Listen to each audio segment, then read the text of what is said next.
जय Hind future cadets. आज के वीडियो में हम लोग बात करेंगे who is responsible for crime against women.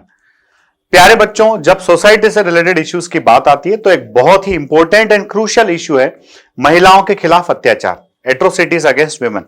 तो मेरे प्यारे बच्चों, कहा जाता है कि सोसाइटी के टू पार्ट्स है, मेल और फीमेल।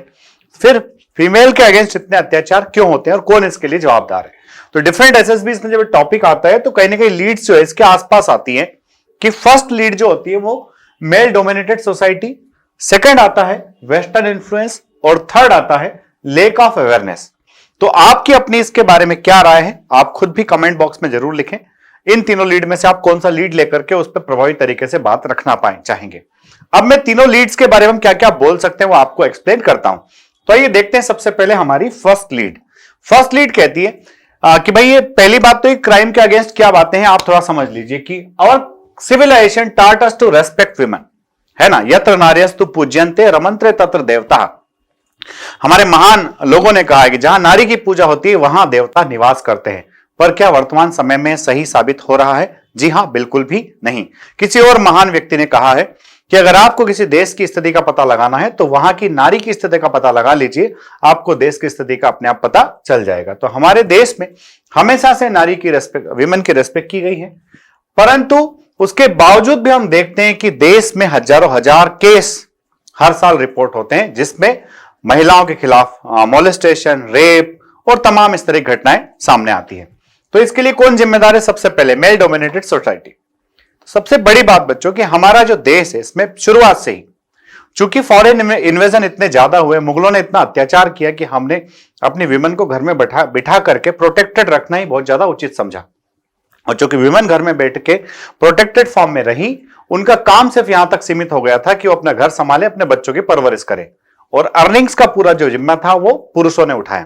पर मुगलों को जाए, है ना, सालों बीत गए हैं, उसके बाद अंग्रेज आए, वो भी चले गए, परंतु अब भी हम उस पुरानी स्थिति से बाहर नहीं आ पा रहे हैं।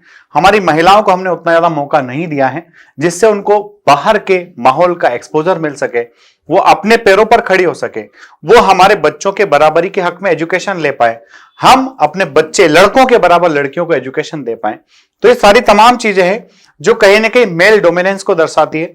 और चूंकि मेल जब डोमिनेट होता है तो फीमेल फिर अपना हक के लिए आगे बढ़ नहीं पाती है।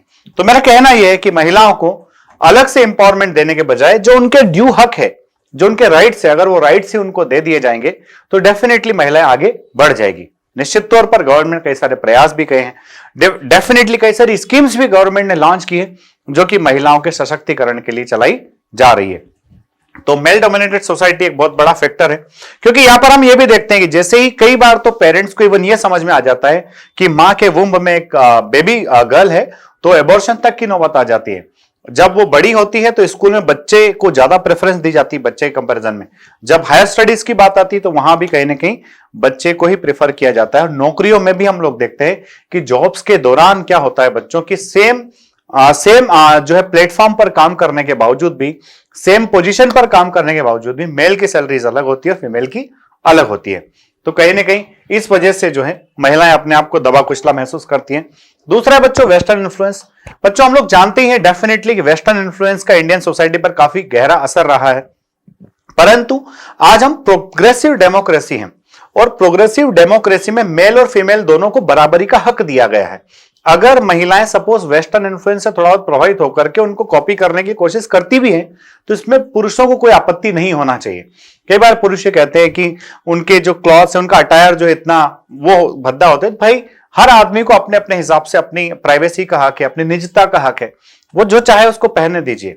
पर क्या होता है बच्चों कि समाज में कुछ भेड़िए ऐसे होते हैं जो इस तरह की चीजों से, है ना, अर्ध मानसिकता वाले जो होते हैं वो कहीं ना कहीं इस तरह की चीजों से भड़कते हैं और उनके मन के अंदर का शैतान जो है कई बुराइयों के अंदर शामिल हो जाता है।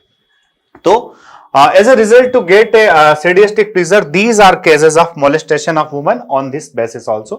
Every day we hear the cases of eve teasing which certainly is an outcome of the exposure to the bodies. तो अब भाई व्यक्ति है उसको अपना हक देना ही पड़ेगा। तो महिलाओं को आप कब तक हक नहीं दोगे अगर वो वेस्टर्न इन्फ्लुएंस के हिसाब से, क्योंकि ऐसा तो है नहीं कि वेस्टर्न इन्फ्लुएंस का असर सिर्फ महिलाओं पर ही हो रहा है, पुरुष भी वेस्टर्न कल्चर से उतने ही इन्फ्लुएंस हो रहे हैं। तो फिर ये जो है कोई वाजिब रीजन मुझे नहीं लगता है। नेक्स्ट देखते हैं बच्चों, तो नेक्स्ट है इसमें लेक ऑफ अवेयरनेस। ये सबसे बड़ा पॉइंट है, क्योंकि आपने सुना होगा कि महिलाओं की सबसे बड़ी दुश्मन अगर कोई है तो महिला ही है। रीजन मैं इसके लिए बताता हूं आपको कि जब भी किसी घर में किसी महिला के साथ सपोज डोमेस्टिक वायलेंस का अगर कोई केस है, तो डोमेस्टिक वायलेंस का कोई केस जैसे ही बाहर जाने वाला होता है, दूसरी फीमेल उसको दबा देती, भाई रहन दे, इससे तेरे परिवार की इमेज खराब होगी, तेरे पति की खुद की गुडविल खराब होगी। उस पति जो उसके खिलाफ वायलेंस कर रहा है, हिंसा कर रहा है, तो महिलाएं उनको बाहर आने से रोकती। कई बार ऐसा होता है पुलिस थानों पर जो है कई बार जो है फीमेल बल उपलब्ध नहीं होता है, फीमेल जो है वहां पर स्टाफ उतना नहीं होता है जो महिलाओं के प्रॉब्लम को ठीक से सुन पाए, समझ पाए। एक महिला दूसरी महिला की प्रॉब्लम को बहुत अच्छे से सुन पाती है, समझ पाती है। कई बार तो ये होता है कि एक फीमेल जो है वो जुल्म सहते सहते उसकी मृत्यु हो जाती है। पता तब चलता है जब उसकी डेथ हो जाती है, भाई इसकी डेथ आखिरकार हुई क्यों। डाउरी एक बहुत बड़ा रीजन है जिसकी वजह से कई सारी महिलाएं अपने जीवन को पूर्ण किए बिना ही काल के गाल में समाहित हो जाती है। तो ये वो सारे रीजन है, परंतु आज हिंदुस्तान की पार्लियामेंट ने इतने सारे रूल्स बना दिए हैं, इतने सारे कानून बना दिए हैं कि आज अगर कोई व्यक्ति महिलाओं के खिलाफ एट्रोसिटी करता है तो उस व्यक्ति को सुना नहीं जाएगा, पहले उसको जेल के पीछे बंद किया जाएगा। भाई पहले आप पीछे जाइए, है ना, नो सुनवाई, आप पहले ये बताइए कि आपने ऐसा सब किया क्यों। तो महिलाओं को अगर उनके हकों के लिए, अगर उनके राइट्स के प्रति हम ठीक से अवेयर कर देंगे तो ये अवेयरनेस भी एक काफी बड़ा बदलाव ला सकती है, काफी बड़ा चेंज ला सकती है। पर यूं ही नहीं, आज की तारीख में अगर हम देखें तो हमें हमारे देश की महिलाएं, हमारे देश की फीमेल जो है वो खूब पढ़ रही है। वो ना सिर्फ देश के सबसे हाईएस्ट पोस्ट पर बैठी हुई है, और हाईएस्ट पोस्ट पर तो बैठी हुई है, साथ ही साथ हम देखें एथलेटिक्स में, गेम्स में, स्पोर्ट्स में, पॉलिटिक्स में, साइंस में, हर जगह आज हमारी महिलाएं कहीं ना कहीं बढ़ चढ़ करके हिस्सा ले रही है। तो ये जो है ये संभव हो पाया है जब गवर्नमेंट जो है एक पॉजिटिव वे में इस डायरेक्शन में इनिशिएटिव लेकर के काम कर रही है। प्यारे बच्चों, अगर ये वीडियो अच्छा लगा है तो इसको लाइक शेयर सब्सक्राइब करना ना भूलें। जय हिंद, जय भारत, इंकलाब जिंदाबाद, भारत माता की जय।